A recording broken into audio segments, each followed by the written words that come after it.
Before I do start this video, make sure to use my TCG player affiliate down below if you're looking for any of these singles that I talk about today. Also, this channel is sponsored by Arcane Fortress. If you're looking for the best deck boxes around, make sure to use my link down below in the description to check them out. One other way you can support the channel is by becoming a patron. There are some great benefits of being a patron to the channel, such as giveaways, deck advice, and more when you do join. Hey, what's going on YouTube? This is Devin coming back at you with another video today in PubStomp MTG, and in this video today, I'll be upgrading the new Squirreled Away Precon that is coming out of Bloomburrow, and there's a lot of anticipation around this one. A lot of people love squirrels in the Magic the Gathering community, and I understand why. They're cute and adorable, and some can be quite powerful. There's a lot of squirrels in Magic's past that are pretty powerful, especially Chatterfing. So if you're new to this channel and you haven't seen a Precon upgrade before, I usually go about this in a different way. I focus on the new cards, talking about some of my favorites. Usually I go for 5 to 10. Following that, I will talk about the deck list as a whole and talk about some of the new reprints. And following that, I'll talk about some cards that you could possibly cut out of the deck too.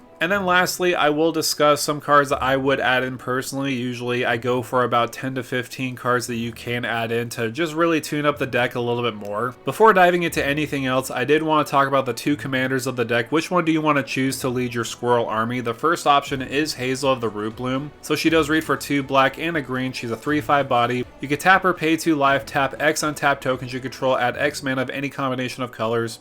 And at the beginning of end step, create a token that's a copy of target token you control. If that token is a squirrel, instead create 2 tokens that are copies of it. So that's pretty powerful. In a way, it's making a lot of tokens for you, especially if they're squirrel tokens. But what's very nice about it is the fact that you could tap X and tap tokens you control. It's any kind of token. It doesn't matter if it's a squirrel, a treasure token. You can just tap any type of token on the battlefield to tap for mana. So that by itself is pretty powerful as a super dork, if you would call it. However, there is a secondary commander of the deck, and this one, honestly, I love so much, mainly because it's just a gang in Magic the Gathering. So let's read what it does. So the Odd Acorn Gang does read for 3 black and a green. It's a 5/5 body with Menace, Trample, and Reach. Squirrels you control have tapped. Target squirrel gets +2/+2 and gains trample until on a turn and activate only as a sorcery. Whenever one or more squirrels you control deal combat damage to a player, you draw a card. So basically, if you swing into 3 different opponents and you connect with different squirrels, you get to draw 3 cards. So that's pretty powerful by itself. I always love card draw more than mana acceleration in the command zone.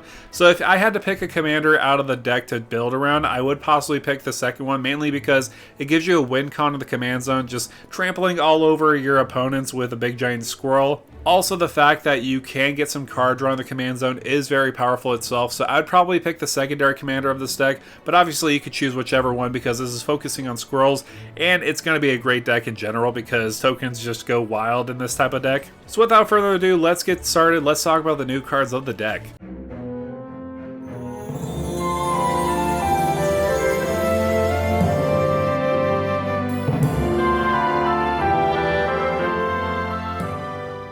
So let's discuss some of the new cards in the deck. There's a lot of synergy between food and squirrels, of course. The first one I did want to highlight is Rootcast Apprenticeship. For 3 and a green, choose 3. You may choose the same mode more than once. It has 4 different modes. Put 2 1/1 counters on target creature. The second mode does read create a token that's a copy of target token you control. The third mode does read target player creates a 1/1 green squirrel creature token. And the last one, target opponent sacrifices a non-token artifact. So I will say what's very neat about this card is the fact that it's very versatile. If you wanted to get rid of some non-token artifacts, you could easily do so. It acts as removal. You could also make tokens on the battlefield, token copies on the battlefield, and buff them up. So having that versatility, especially in a commander game where you're facing 3 other opponents, is very important. Another card I did want to highlight that focuses on squirrels specifically is Scurry of Squirrels. For 2 and a green, this has a 2/2 body with Myriad and Myriad. Whenever it deals combat damage to a player, put a +1/+1 counter on target creature you control. So this one is quite nuts, especially in this kind of deck. It does have Myriad and Myriad again. So that does mean if you swing Scurry of Squirrels at somebody, the 2 other opponents are going to get 2 copies of this swinging at each of them. So that means if you deal combat damage with all of them, you're going to have 5 1/1 counters distributed to any creature on the battlefield. So that's pretty crazy by itself.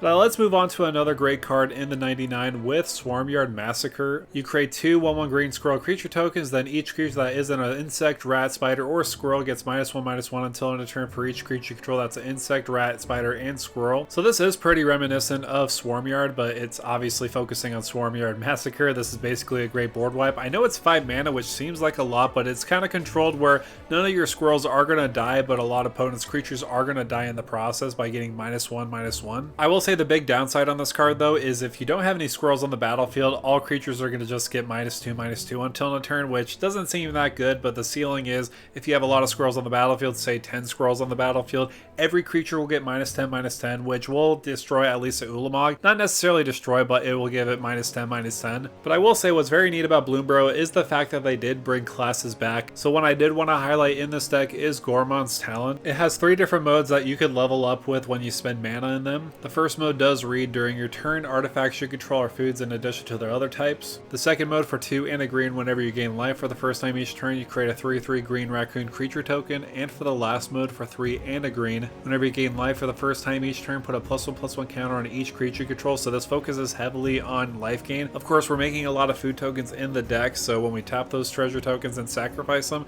we're going to be gaining 3 life. So this one is pretty good. One of my more favorite ones I did want to highlight is Hazel's Brewmaster. For 3 and a black with a 3/4 body, it does have menace. When it does enter or attack, exile up to 1 target card from a graveyard and create a food token. Foods you control have all activated abilities of all creature cards exiled with Hazel's Brewmaster, so this is essentially just an Agatha's Soul Cauldron, but mixed in with food. Your food are going to have those activated abilities. We all know how busted Agatha's Soul Cauldron is, so having that ability mixed in with Hazel Brewmaster's ability is genius, honestly. Though I will say what's kind of weird about this is the fact that the food are having those abilities, so whenever you're exiling a creature, it's going to be put into a pie, and that pie still has that ability of those creatures. So either way, it's a messed up ability, but it's pretty fun, and I think it's going to be a great addition in many different decks, especially food decks. So I just wanted to highlight some new cards. I'm not going to highlight all of them. I wanted to focus on ones that have heavy synergy with your commanders. So now with that said, let's look at the deck list. Alright, so I'm here on MTG Goldfish, and I wanted to first point out that these prices are a little inflated because they are pre-sale prices. For example, Hazel of the Root Bloom is not going to be $38 for long, just saying. So right now it might say $196, but later on it could say like $60, $70 worth of value, so just be aware of that when looking at the prices on this. And that's why I will focus mainly on reprints on this part and talk about some cards that you can cut. Mainly because with reprints, you already know what the price point was and you can see where they're at right now. So the first one I did want to point out is the fact that we did get Chatterfang in the deck, which is very nice. I was afraid that this wasn't going to get reprinted.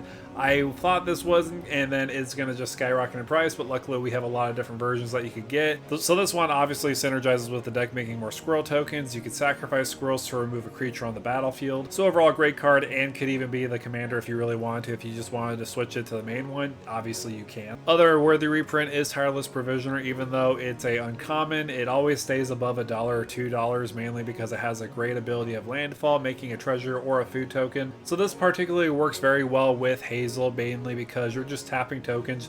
You can tap any of those food or treasure tokens to make mana, and of course you can make an extra one at the beginning of your end step. Something that you will notice in this deck, there's not a whole lot of squirrels. I mean, there is some that you will see, some that you could probably upgrade from the main set to put in this deck if you want to focus truly on squirrels. There are a lot of different cards that aren't necessarily squirrels, but that focus on that token type. For example, Beladros Witherbloom will make a pest token each upkeep, so not including your own, but also your opponent's too, so you can make a lot of those on the battlefield that you could tap with Hazel. But going back to the reprints, I did want to point out Saw in Half. This is a card that I honestly never expected to be reprinted because it was from an unset. I didn't know how they were going to do it, but luckily it's here and now, and you can see it. And this is just a great card to make token copies of a creature that you destroy. Of course, they will be less powerful, but you're making 2 copies, and if they have powerful ETBs, that's totally worth it. Second Harvest is another one of those where you can just double the tokens you have on the battlefield, essentially. For each token you control, put a token on the battlefield that's a copy of that permanent. Another great reprint that I was worried with, kind of similar to Chatterfang, is Swarmyard. Mainly because Swarmyard does have that regenerate target insect, rat, spider, or squirrel. Obviously, you are going to be focusing on squirrels in this specific deck, so this is obviously a great and welcome reprint. I was worried that this was not going to be reprinted. As you can see, a lot of people may have spec'd on it being $14.50. A lot of people may have tried to spike up the price so that they could sell it. Luckily, that's not the case. It is reprinted in this set. Another great reprint, because we are making a lot of 1/1s on the battlefield, whether they're squirrels or other tokens, for example with Beladros, is the fact that Skull Clamp is reprinted in this set. $6.25 is not too expensive. It is a little expensive. I would like Skull Clamp to go down further and further, mainly because you're making a lot of 1/1s and you're just going to go ahead and sacrifice them so that you can get some card advantage. So Skull Clamp is a welcome reprint too. So overall, there's a lot of great reprints in this deck. Specifically, I feel like they synergize heavily with the commander. I will will say if you wanted to focus on the squirrel theme, you could probably get rid of a lot of different options in this deck that don't necessarily have squirrels. For example, Gilded Goose, it does focus a little bit with that food token synergy, but I would not really care to have it in the deck. Same can be said for Haywire Might. It's not focusing on the squirrels. Again, there's a lot of cards in here that don't necessarily focus with squirrels, so you could probably get rid of a decent amount of them. Like a Rasta of the Endless Web could be removed and swapped with a different squirrel. Ogre Slumlord can be another one that you could get rid of. Garrett Huntsman, even though it's a great fun card, I don't think it's necessary in the deck. So I didn't really specify what kind of cards you should get rid of. If you wanted to focus more on the squirrel synergy, you could get rid of a lot of creatures. I would say lands can be kind of preference to what you want to do. Some people like a lot less. I personally like 34 to 32. I know that's pretty low for some people, but I think it's kind of worth it, especially if you're low to the ground like this. Plus, it also depends on price range. Some people want to put a Bayou in this, so that's like $300 something.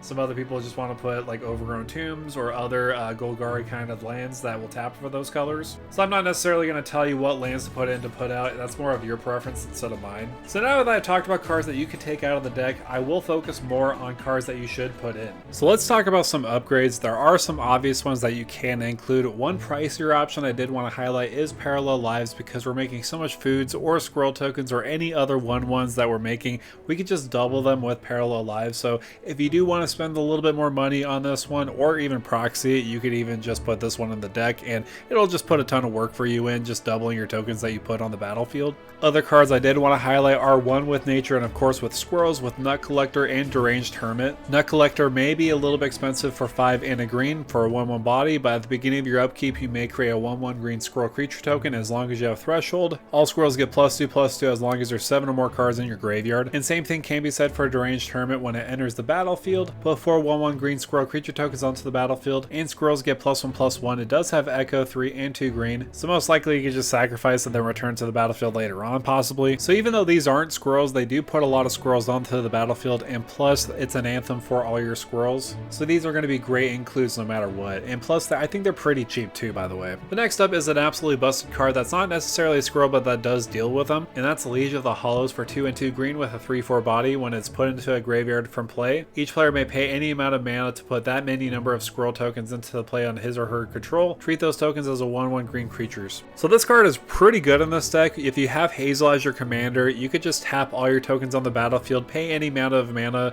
when this creature does die, and make that many squirrel tokens. Or if you do have the secondary commander as your commander, you could just tap all those tokens down to make one creature or a couple creatures absolutely huge. Speaking of huge creatures, the more squirrels you have, the bigger a creature will be, like Squirrel Mob. I think this was reprinted in an extra sheet, but Squirrel Mob is a pretty cheap card. It gets +1/+1 for each other squirrel on the battlefield, so if you have like 5 squirrels, this is going to be a 7/7. So this one is pretty good. It's just pretty simple. It's just a vanilla creature unless you have more squirrels on the battlefield. This will get bigger and bigger the time goes on. Because we do have a food focused theme, I did want to focus on Knight of Sweet's Revenge for 3 and a green. When it enters the battlefield, you make a food token. Foods you control have tap, add a green mana, but it has that really good ability, that overrun ability for 5 and 2 green. Sacrifice Knights of Sweet's Revenge. Creatures you control get +X/+X until end of turn, where X is the number of foods you control. So if you have like 5 foods on the battlefield, which is probably really easy to do in this deck because there's a lot of food synergy, you could just make an overrun ability giving all your creatures +5/+5 when you do sacrifice this. So this could be a great win con, and if anything else, this could tap for a decent amount of mana depending on how much food you have. I did want to focus on some new squirrels from the main set. Some ones I did want to highlight are Valley Rockcaller, Thornvault Forager, and Osteomancer Adept. I will say out of the bunch of these, Valley Rockcaller is by far one of the best ones. It can be another win con in the deck depending on how much squirrels you do have. For 1 and a black, it does have Menace, and when it does attack, each opponent loses X life and you gain X life, where X is the number of other squirrels, bats, lizards, and rats you control, but mainly we're focusing on squirrels again. So if you have a decent amount of squirrels and people are on low life, most likely you're going to be killing some people on the battlefield. If you have like 10 squirrels and somebody has like 5 life left, well, good game for them. Though I will say Thornvault Forager is also very good because it's a mana dork. Also, it could be a super dork if you forage. Also, you can tap it to search your library for a squirrel card, repeatable, all for 3 and a green. And lastly, Osteomancer Adept is pretty good. Until end of turn, you may cast creature spells from your graveyard by foraging it in addition to their other cost. Then those creatures can be reanimated obviously they will get a finality counter on it, but that's not a big downside if you want to Squirrel from the graveyard to the battlefield. But if you want a really good win count, look no further than Camilla the Seed Miser. For 1 black and a green with a 3/3 body, it does have menace, and other squirrels you control have menace. Let's just stop there because that is absolutely crazy. If we go wide with a lot of squirrels, a lot of people have to block with 2 creatures in order to block 1 squirrel.